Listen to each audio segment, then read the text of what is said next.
अतिरिक्त कॉरिडोर की आधारशिला। प्रधानमंत्री नरेंद्र मोदी ने किया नए कॉरिडोर का शिलान्यास। हमीरपुर से 5वीं बार केंद्रीय मंत्री अनुराग ठाकुर को मिला टिकट। पीएम और वरिष्ठ नेताओं का व्यक्त किया आभार। चुनाव आयुक्तों की नियुक्ति पर बोले अधीर रंजन चौधरी, कहा इस समिति में सरकार के पास बहुमत है। राहुल गांधी ने नासिक में की किसान सभा, कहा हमारी सरकार के दरवाजे किसानों के लिए हमेशा खुले रहेंगे। सीए पर बोले सपा नेता शिवपाल यादव। शिवपाल यादव ने कहा भाजपा को पुराने मुद्दे उठाने की आदत है। नमस्कार, आज की खबर में आपका स्वागत है। मैं हूं आपके साथ शिखा मेहरोत्रा। रुक करते आज की बड़ी खबरों का। प्रधानमंत्री नरेंद्र मोदी ने दिल्ली मेट्रो रेल प्रोजेक्ट के 2 अतिरिक्त कॉरिडोर की आधारशिला रखी, जहां कॉरिडोर में पहला लाजपत नगर से साकेत जी ब्लॉक है और दूसरा इंद्रलोक से इंद्रप्रस्थ तक है। वहीं इस दौरान प्रधानमंत्री नरेंद्र मोदी ने कहा आज 1 लाख लोगों को पीएम स्वनिधि योजना के तहत सीधे उनके अकाउंट में पैसे ट्रांसफर कर दिए गए हैं। आज दिल्ली मेट्रो के लाजपत नगर से साकेत जी ब्लॉक और इंद्रप्रस्थ से इंद्रलोक मेट्रो प्रोजेक्ट के विस्तार का भी शिलान्यास हुआ है। जो साथी जुड़े हैं उनको भी इस पीएम स्वनिधि का एक विशेष लाभ आज 1 लाख लोगों को पीएम स्वनिधि योजना के तहत सीधे उनके बैंक अकाउंट में पैसे ट्रांसफर कर दिए गए हैं। और सोने में सुहागा है, आज यहां दिल्ली मेट्रो के लाजपत नगर से साकेत जी ब्लॉक और इंद्रप्रस्थ से इंद्रलोक मेट्रो प्रोजेक्ट का भी उसके विस्तार का शिलान्यास हुआ है। देश के 2 नए चुनाव आयुक्तों की नियुक्ति को लेकर मची खींचतान के बीच कांग्रेस के सीनियर नेता अधीर रंजन चौधरी ने बड़ा दावा किया है।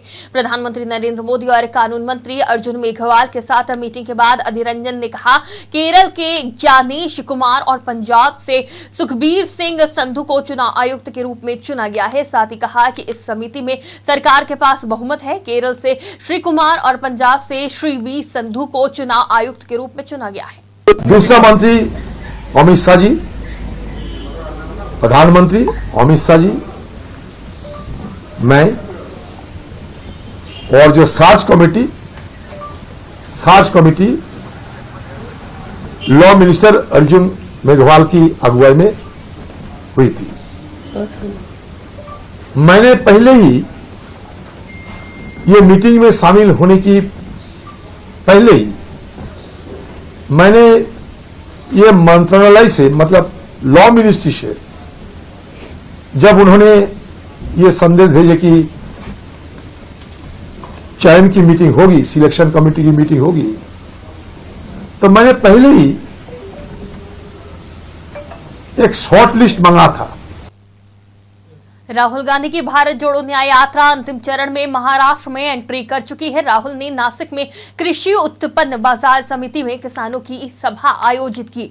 इसमें उन्होंने एनसीपी प्रमुख शरद पवार, शिवसेना के नेता संजय राउत भी मौजूद रहे। वही सभा में राहुल ने कहा कि जब तक कोई व्यक्ति किसान के दुख को नहीं समझता, किसान की मेहनत की इज्जत नहीं करता, तब तक वो किसान की मदद नहीं कर सकता। हमारी सरकार के दरवाजे हमेशा आपके लिए खुले रहेंगे। नरेंद्र मोदी जी की सरकार ने आपका कितना कर्जा माफ किया है? 1 रुपया माफ किया आपका? 3 कानून लाए। आज किसान दिल्ली में रामलीला मैदान में खड़े हैं। महीने दिल्ली के बॉर्डर पे खड़े थे। आपका 1 रुपया कर्जा माफ नहीं किया। और हिंदुस्तान के सबसे बड़े अरबपतियों का 16 लाख करोड़ रुपया माफ किया है।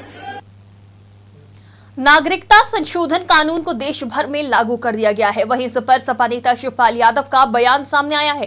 शिवपाल यादव ने कहा कि भाजपा को पुराने मुद्दे उठाने की आदत है। चुनाव के लिए उनके पास कोई वाजिब मुद्दा नहीं है। केंद्र की मोदी सरकार ने नागरिकता संशोधन कानून का देश भर में लागू कर दिया है। इसको लेकर समाजवादी पार्टी के राष्ट्रीय महासचिव शिवपाल सिंह का कहना है कि भाजपा के पास कोई भी वाजिब मुद्दा नहीं है। भाजपा कुछ भी कर सकती है। देखिए, भारतीय जनता पार्टी कुछ भी कर सकती है,